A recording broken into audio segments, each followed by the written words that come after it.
Hey everybody, before we get started, I want to thank my friends at Hatch for producing this episode. You can get unlimited podcast editing and strategy for one flat rate by visiting hatch.fm. All right, let's get into the show.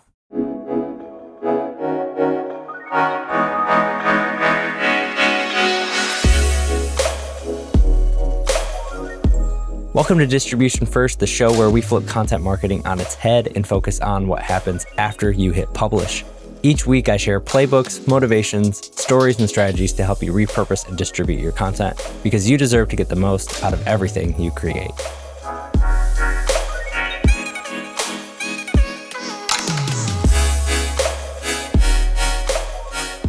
Hey everybody, on this week's episode of Distribution First, I joined my buddy Rob on his show, and we get into the weeds on video, on distribution, on repurposing, on the value of content, what makes sense right now. Rob has an awesome background in video production and brings a lot to the table in terms of how to do that properly. And then we talk about how to use that video the correct ways. And all of these things work for webinars, for live events, for podcast recordings, any of those types of videos that you are creating. This episode will help you do that in a better, more effective way. So yeah, let's get into the show. Well, everybody, welcome to another episode of On Camera, On Brand. This is a fun one. I got my buddy Justin in here. We've recently connected. I actually found Justin through his podcast, Distribution First. And it was one of those, I don't know if you remember, Justin, where you had the episode and it just hit so many things that I just messaged you. I'm like, hey, you don't know me, but like, I love your show and this episode was great because of this. And you're like, that made my day. And I was like, cool. I think, did we just become best friends? I don't know. We did. Yes. Yes. If you want to become my best friend, DM me about the podcast. So for those that don't know, Distribution First, you can probably figure it out, but why don't you tell us what that means to you and even like how you found that niche of distribution content, not just like the general content strategy? Yeah, Distribution First is a form of content strategy. First and foremost, it's not simply like content distribution, because what I've learned is content distribution is kind of the canary in the coal mine for a good or bad content strategy. Like as you start to try and get the content out, you start to see cracks and holes, et cetera, in the overall strategy. And a content strategy is kind of the same thing for the overall marketing strategy. You start to see these things layer on top of each other. Distribution First came from this idea of most content strategies work their way down the path with distribution at the end. So we go from ideation, creation, distribution, and promotion. And distribution and promotion typically ends up being a checkbox at the end. Did we post it on Twitter? Did we share it on social? Did we send one email?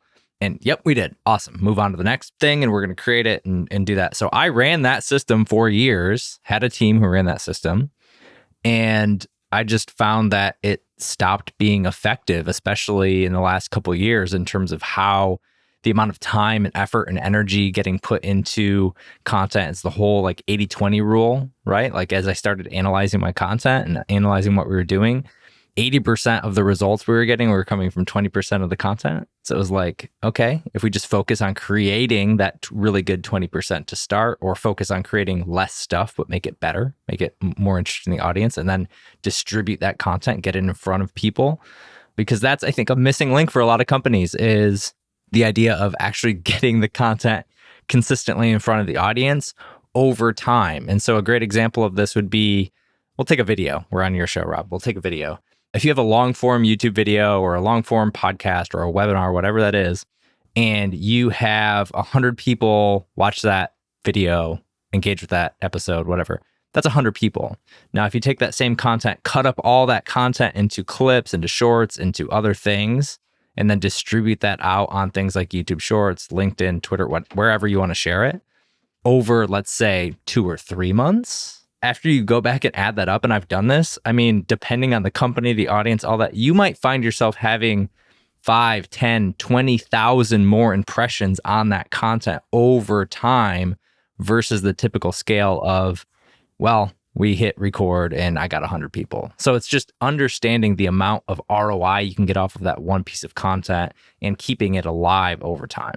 Yeah. And I mean, with your podcast, when you started, so Distribution First, you said you started February of 2023, so still kind of newer.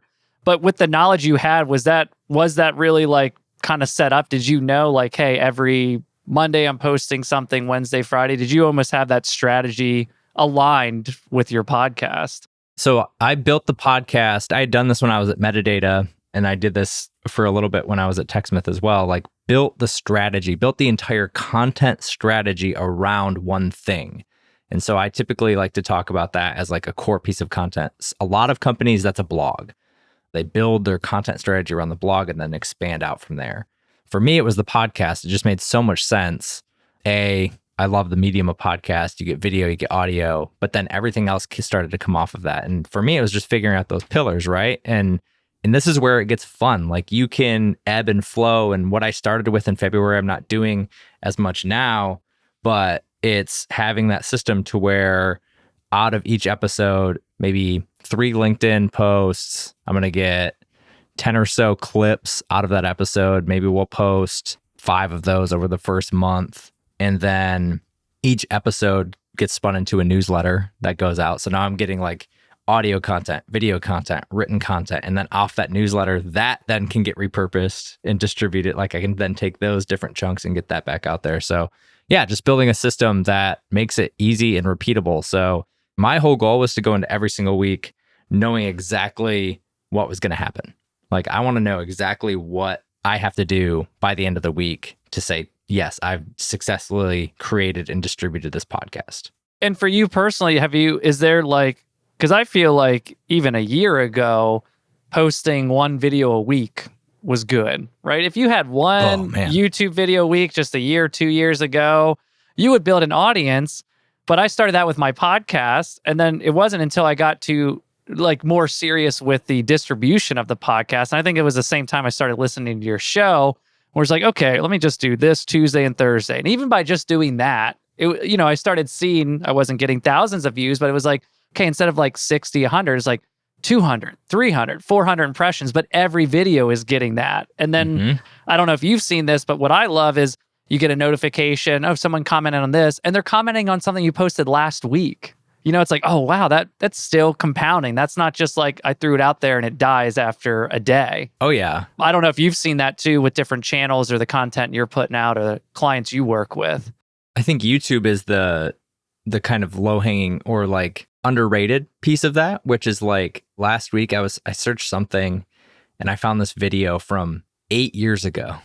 And the content was great. It was exactly what I wanted. It was like something about like scheduling a productive morning or something like that. And I was like, oh, okay, cool. Like if all the information was still valid, they made that video 8 years ago, and I'm getting that information today in 2023.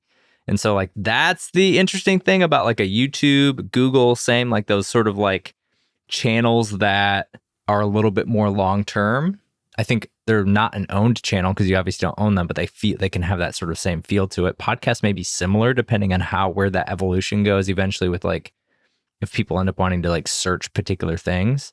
And then shorts, I think, are the same thing too. I've mentioned it throughout different episodes and different people I've had on my show, but eventually shorts are going to be searchable. They're already showing up in YouTube search. Google owns YouTube. Eventually you're going to be typing in, how do I do X, Y, and Z? And it's going to be a 60-second short that shows up there. Or I need information about what? It's a 60-second short. Just the same way we got used to typing something into Google and getting that sort of answer box. It's going to be, and we're like, oh, I don't even need to click on this thing. So like, that's where now we're all used to like ChatGPT and getting answers. Like the way we get answers and how we do, like, I'm not going to read a full-on blog. I'm not going to watch this big old video. We have to be able to adapt and move and be able to create content that can fit in that. Yeah, and a perfect example of almost like why the shorts for me, I mean, one I've seen when I started posting out shorts, my listens went way up and the views of the full video. So it's like, that's not coincidence, right? I started looking at my own habits. If I'm going to buy, I love buying software. AppSumo is my favorite website. I need to like delete it, I think, or block it from my computer sometimes. But what they do so well is they make a little video for each app. So, okay, I'm kind of interested. Oh, watch this. And then it's short enough that it makes me want to see more. And I think a lot of people forget that, where it's you want to give the value and you don't want to just like have someone click on the video and there's nothing. But it's also good to leave, like, make me want a little bit more, I feel like, or make me want to listen to some more like tips or tricks. And I think shorts do that really well.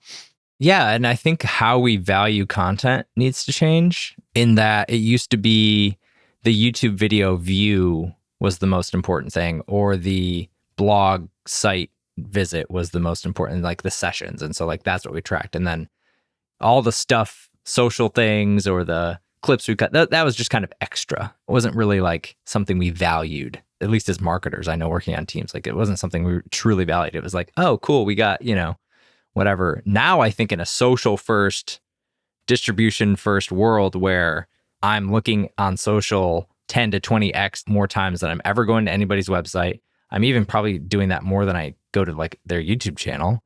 And I'm definitely doing that more than I go to read their blog. Like I'm never going to anybody's website ever to be like, oh, what's your new blog? Never.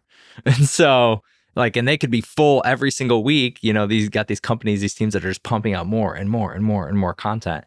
But there's no habit, no trend to go do that and look those things up. And so I think as we do that, we have to understand like those email opens for our newsletter, that's valuable. That's maybe more valuable than anything else right now. Social content, super valuable. YouTube, short visits, super valuable. Podcast listens, like all those things add up, like, and it compounds over time.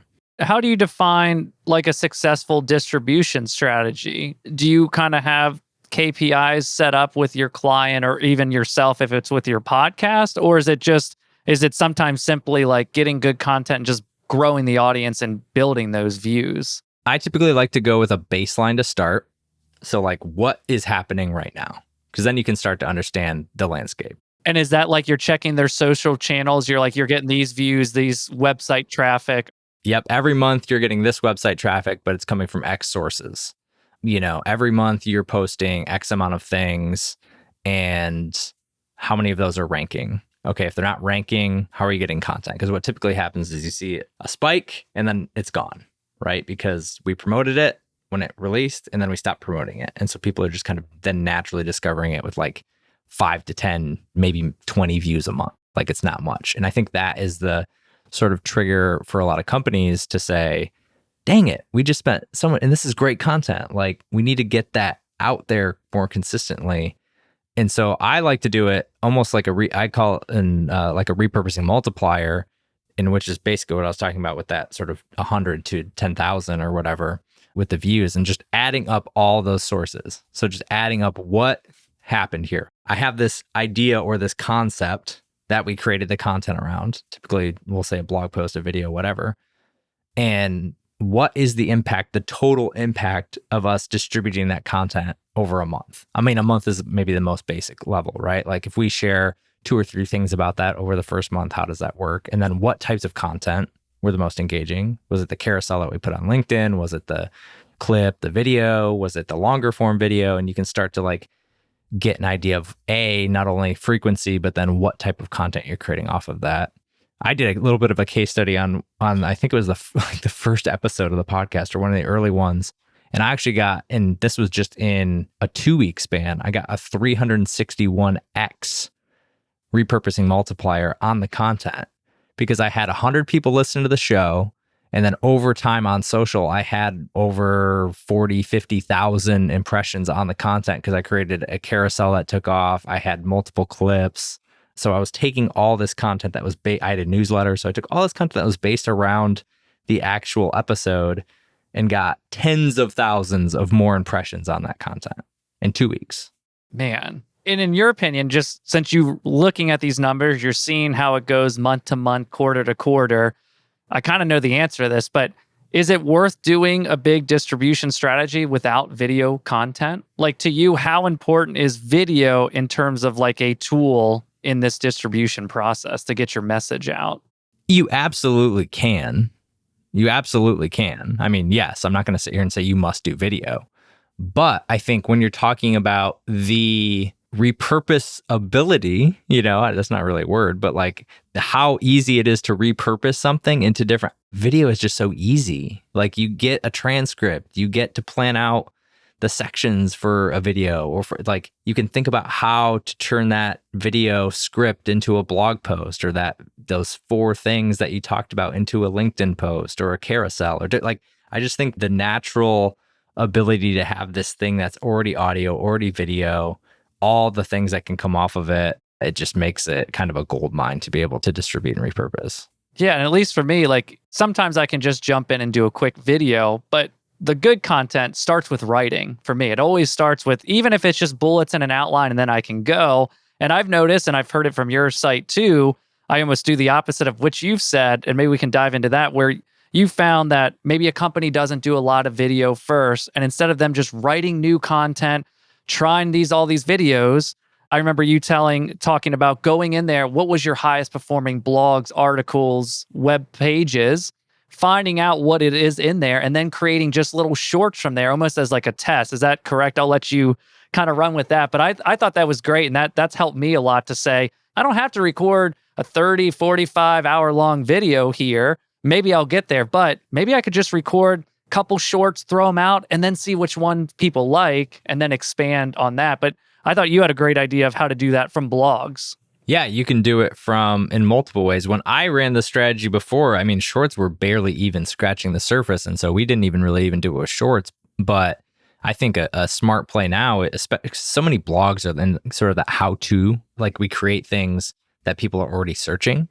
And so you got all these blog posts about how to do X, Y, and Z. You basically have the script outlined with your sections and all that stuff. And so it's like just taking those bits and like formatting it into a script that you can then record and then add, B-roll of the software over it, because you probably already have the screenshots in the post, or there's ways to, you basically already have your script outlined and your storyboard roughly put together for this video. And then from there, taking whether that's maybe a 3-minute video that goes on YouTube, how do you then, knowing ahead of time, can then sit down and also edit it for a short, potentially. So there's an option there. Or you just go cut out that 3-minute video and just say, how do I turn this how-to blog content into a short that I can get out there? You can be as authentic or as raw as you want. It doesn't have to be super polished if it's a short, right? Like you could literally selfie cam over to like screen recording back to selfie cam, and it could be pretty raw. Yeah, you don't have to get too caught up. I think that looking great and having some fancy things can definitely help. But in the beginning, even me, I'm just a proponent. Is like, you just got to do it. You need to shoot some stuff, make some mistakes, because camera is a different beast, and you'll end up misrecording something or bumping things just happen. So I feel like the more you do it. Were you into video before your podcast? So you already kind of had an idea, you knew what you're doing. And was there any question of whether you would do a video podcast or just audio? Or did you know it's got to be both? No, I knew it had to be both. And it was really because of that distribution aspect and being able to repurpose that content, because even though I'm not doing YouTube yet, I have months of content just sitting in the backlog ready to roll if and when I need to. And I know it's evergreen. It's not dependent on it being recorded in February. I could launch that next February and it's still going to be valuable, interesting content.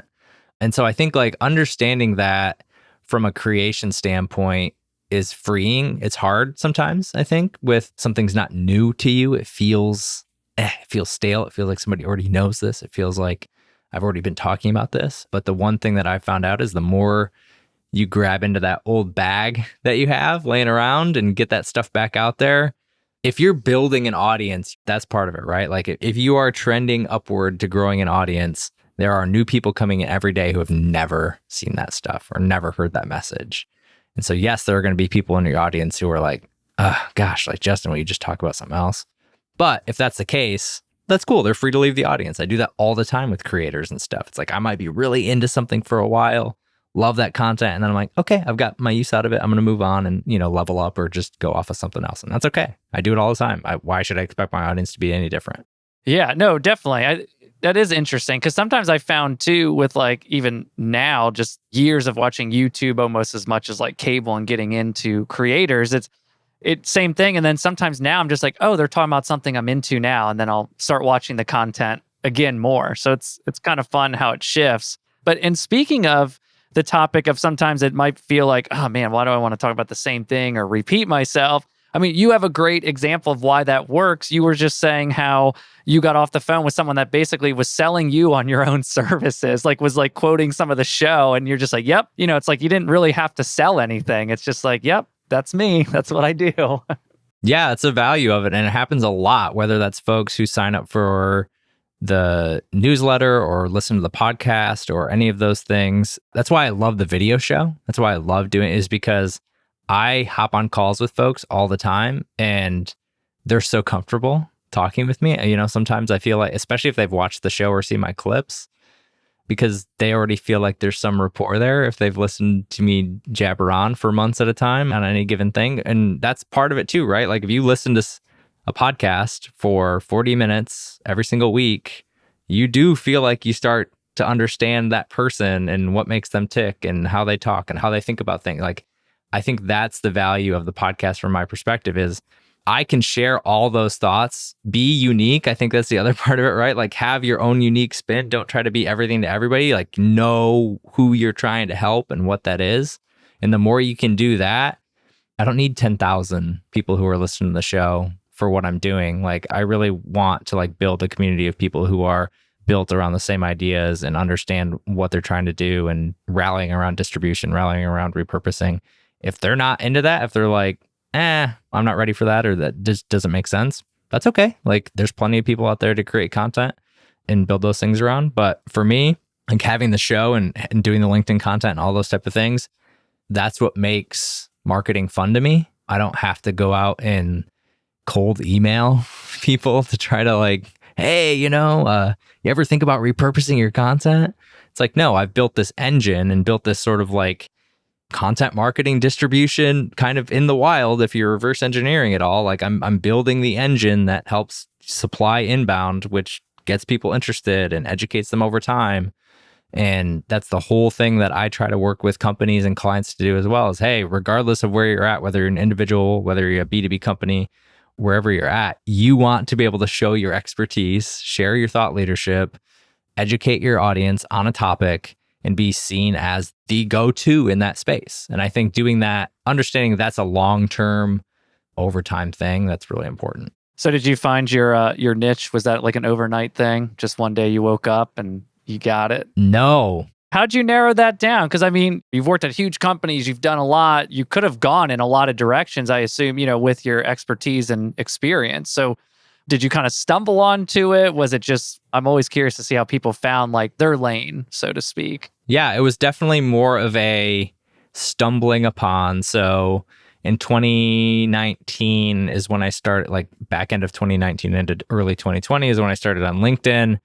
And it was really starting to, like, the platform was really starting to take off. And I would post about anything and everything, marketing, business, life, whatever, right? Like, we're going to post. And I think when you're trying to figure out your niche or figure out what you want to talk about, any of those things, it takes lots and lots of reps.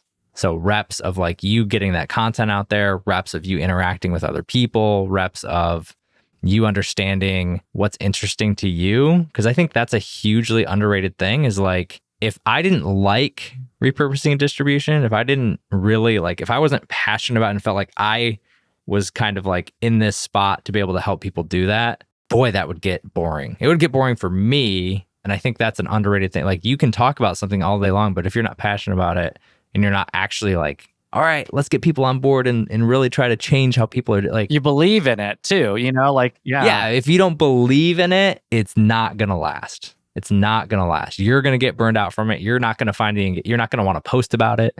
You're not going to want to get up every morning and talk about it. You're not going to want to do podcasts about it. So like finding that sort of blend of what you're passionate about and where you see like the crack in the kind of space and where you can kind of fit in, I think that's the perfect spot. And being able to talk about it from personal experience, I think is huge and going to become even bigger. So you can't just give tips. You have to share personal experience. You can't just shout from a mountaintop, this is what you should be doing, because I can go to ChatGPT right now and I can say, give me 10 repurposing tips. I can share those out. I can. Yeah. But it's much more compelling when it's, here's what I'm learning from this client. Here's what I'm learning from this. Here's, I'm going to bring an expert on to talk about what they're learning about, sharing those personal experiences and stories. Here's how I went from being this burned out content marketer to actually having a plan and feeling like I'm not coming in every single Monday like, my hair's on fire. What are we going to produce this week? And trying to like shift company cultures toward that is part of my goal. But yeah, I would say more tactically and tangibly, how did I stumble upon this? So two things. One was I was kind of auditing my content back in maybe 2021. And I just noticed every time I talked about repurposing and like getting more out of the content we were creating, people loved it. People were interested in that content because I think most content marketers feel like at one point or another on their journey, they're stuck on a hamster wheel or that treadmill, that sort of like just I'm creating. I have no time for like purpose-driven content or like, I'm just getting this request in here. I'm doing this. I'm okay. You're just publish. And I live that. And so I think just understanding that as a core part of it and understanding that's what the interesting part was for the audience. And then I was living it at Metadata. So we had this demand event and I went from a team of 10 to a content team of 1, me, when I was at Metadata, the startup. And we had this event with big old, great speakers like Dave Gearhart and other folks in marketing. And it was like, and we didn't have a podcast or anything at the time. So I just built a distribution strategy around that event like I would for a podcast. And we like blew up YouTube videos. We did social. We did all that. And we ended up taking this event with 12 sessions and cutting that up into like 4 months worth of content that we dripped out. And what that did was all that content got made. And then I was able to pivot as the head of content and start to focus on the podcast and like build out the podcast and build that show because all that other stuff was running in the background and I could be creative and be strategic and like really understand versus like if I was trying to do both those things in tandem and like, because we stopped doing like lots of the traditional sort of blog posts and all that sort of thing because we did that engine with the demand event. And so I just realized it was like all of these things kind of coalescing at once to be like, oh, if I'm one person, I can get as much content out or a pretty decent amount of content out with 1 or 2 agency help and then like strategically being able to do that as I was with like a content team of 10. Okay, that's a pretty interesting case story. Yeah. I mean, I'm curious though, too, with your podcast, how come you haven't done YouTube? Or do you like to post like each thing to the platform? Because I know sometimes using like those tools, I've noticed even with my following, it's definitely drops if you don't post directly like on LinkedIn or on YouTube, which is really annoying. It is. Yeah, they've kind of figured out scheduling and all that, which stinks but no, I mean, for me, it's focus. It's understanding where I need to be at right now. So like starting the business, like I have to be focused on a few channels, doing them really, really well, and then helping clients be as successful as possible, like build the business, build the content engine. So for me, the content engine is built around podcast, newsletter, and LinkedIn. And really like those 3 are sort of combined. I think next step would be YouTube. But for where I was at, it was like, do I want to add one more thing? Because when I do it, I want to do it right too. I don't just want to throw a link up there. I don't want to just throw a video up there. And then I've got to figure out how to build an audience there too and what that looks like. And so for me, it's just trying to understand like how to make that work correctly and how to do it correctly because I don't want to spread the audience too thin yet either to understand like where I'm sending them. Like, do you want me to watch the video? Do you want me to listen to the podcast? Do you want me to check out your newsletter? And so like just building some consistency there for me has been key and just honestly trying to not overwhelm myself when it's not necessary. Yeah. And I mean, everyone I've talked to that has built a big following and is like then going to another platform, all of them say something similar, either the line like, I should have just stayed on LinkedIn longer before I branched out somewhere else. And among that is just like focus on one at a time. Don't do like all of them. And video is in depth too. I think that's the thing. Like there's a decent amount of lift there, right? Like I have to get thumbnails made. I have to do descriptions. And there's ways to do that and templatize and do those type of things or hire it out, obviously. But I think for me, it's just understanding like, okay, what's the lift compared to the ROI? And so if I'm spending 5 hours a week on YouTube to get 20 views, like, is that ROI there, or would I rather just go play golf? Like, like I think like I might just rather go play an extra round of golf every week than get 20 extra views. And so just understanding what makes sense for you and your business. And that was for me what did. When it comes to like a podcast or a webinar, and I know we're coming up on time, so maybe we'll end with this. Like, what suggestions do you give to people is like, what's like a base distribution strategy? Let's say you're recording some type of long form video, 30-minute to 45 minutes twice a month. Like, where's like a good place for me to start thinking of how to distribute this content?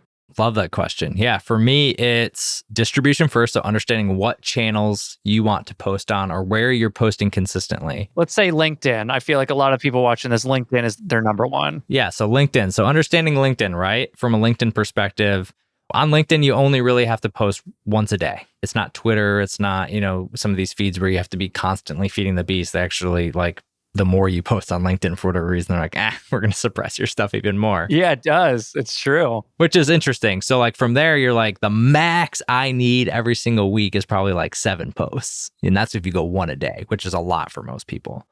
And so you can start to reverse engineer that. So I would say, because I think the two things, let's say LinkedIn and email, right? For this webinar.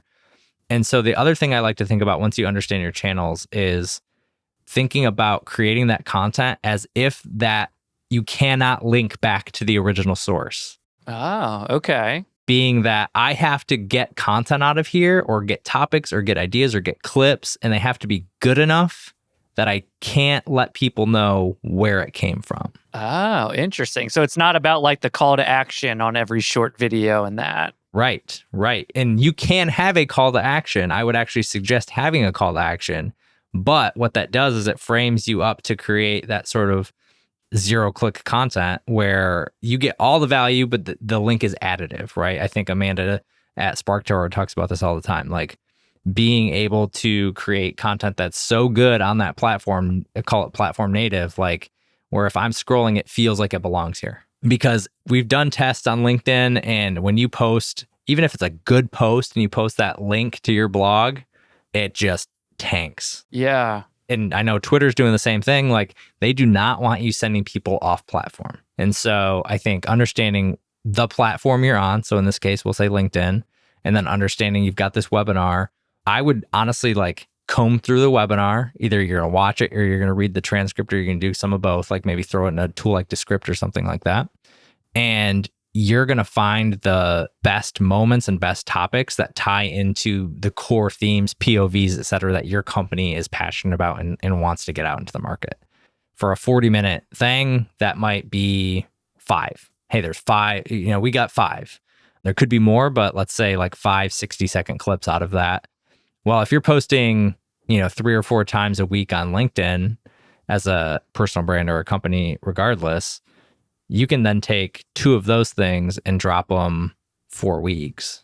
And now you've got 2 different pieces of content based off of that are going out every week. And so you can start to expand that out. If you're doing more videos, I think you said 2, if you're doing 2 a month, you can almost create half of your calendar on LinkedIn off of those pieces of content. And then you can start to learn. I think it's all about doing that sort of distribution mentality of getting it out there. Same thing if you have the newsletter. If you're doing one, watch the webinar. What are the main points in that webinar? There could be potentially 2, 3, 4 newsletters that come off of that information. Again, it's not I don't care about somebody reading the newsletter and then being oh, now I've got to watch this webinar. I care about them getting the information. That's the goal, right? Same on social, get the information off of this channel. This is the information you wanted to get out and get it into their brains. That's the goal. It's not to have them go back and click and watch the original format. One thing I'm personally curious about is there any type of formula to when I can then repost that video or that blog snippet? Let's say we'll just stay on LinkedIn, because obviously if something performs well, you want to post it, but you also don't want to feel like every month is just a repeat. So do you give it a couple months or is that just per piece of content, I guess you decide when you could post it again? Yeah, I would give it a couple months, or if you want to get it out faster, if you have a video that kind of took off, take the transcript in that video and create a text post about that. So that your audience is already interested in this topic because they watched a bunch of it. So how do I create a text post based off of the transcript that's in there? What were the key points? What was the meat of that? And then you just post that. And then it's a completely different format. Or take it and create an image, take it and create a carousel, take it and just take the idea, the topic, the content, and then turn that into other pieces of content. So every video, just off of the transcript, you could have 2 LinkedIn posts and instantly 2x the amount of content you're getting out of that webinar, because you could have one that's a standalone text post around that idea, and then one that's a text post with a video attached. And then maybe you do the one in month 1 and the one in month 2. And then you can just instantly 2x the amount of content you have out of there. Yeah. Well, I've even seen people with live streams, and it works for me. I notice there might be a video clip I see, then there's like a text post that says something about it. And then sometimes it's just the thumbnail. It's not the video, but it's just that image with another similar text post, like as a reminder, this is happening. So yeah, I think that's a great way too. You could almost, like if you're announcing something, you can then use that in different, the one piece that will work well, and then just cut that in different ways for that same platform too, which I think is really smart. I feel like even myself, sometimes it's like, okay, cool, I got this. Now how do I post it everywhere else versus like, how could I redistribute the same thing on LinkedIn and just stay here? And I think that's the key too, is understanding, like when you understand distribution first, when you understand that you only need, maybe if LinkedIn's your channel, you only need 7 posts a week max, and that's if you go every single day, you start to understand, or if you're doing 1 email or 2 emails a week, like when you audit your distribution channels, you're going to start to find that we're creating way too much content for even our distribution lanes. Like this is something I talk about a lot, but there's too much stuff often, especially if you're like at a company with like a product marketing team who's creating stuff and a content team who's creating stuff and a customer education team that's great. Like there's so much content that unless you have really thought out the distribution of that content, you're going to find yourself creating too much to even get it out into the world. And so that's where you can be a little bit more choosy too, and understand like, okay, everybody get on the same page, try to get everybody aligned to say, we've got this versus this. Which one do we want to make this month? Well, we want both. Well, okay, but like we can't get both in front of everybody all the time. So how do we do that? Yeah. Yeah. Well, I will say anyone that wants to learn more about that, definitely check out your podcast, Distribution First. I'll give you the first, I'll let you say where to find everyone else. But yeah, definitely, because I know we're coming up on time and I could talk about this all day. I love this. Maybe we'll have to figure out a part 2 or something to continue on. It's fun to get into like the weeds a little bit of the actual actions and the actual decisions being made that create the outcomes. I feel like there's a lot of, especially podcasts, that will just say, 10x your business and this and that, and just write a blog every day. It's like, okay, I'm smart enough to know I need to do more than just write a blog every day. So where can people find you? Where can people get more information and learn more about the Distribution First strategy? Yeah, absolutely. I'm on LinkedIn all the time. You can find me, just search Justin Simon. You'll see me on there. If you're interested in the newsletter, you can go to news.justinsimon.co and you can sign up for the newsletter every Saturday. Send out a newsletter that gives content repurposing, distribution, content strategy tips. Podcast is Distribution First, like you said, Rob. You can find that at distributionfirst.co as well. And yeah, that's where I'm at all the time. Awesome. Well, Justin, thank you so much, man. It was great having you on the show. Super fun, Rob. We'll do it again. All right, see ya.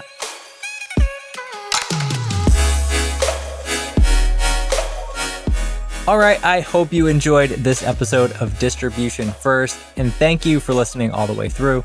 I appreciate you so much. And I hope you're able to apply what you learned in this episode one way or another into your content strategy as well. Speaking of strategy, we have a lot of things going on this year that are going to help you build your brand, 10x your content, and transform the way you do content marketing. Make sure to subscribe to the show and sign up for my newsletter at justinsimon.co so you don't miss a thing. I look forward to serving you in the next episode as well. And until then, take care, and I'll see you next time.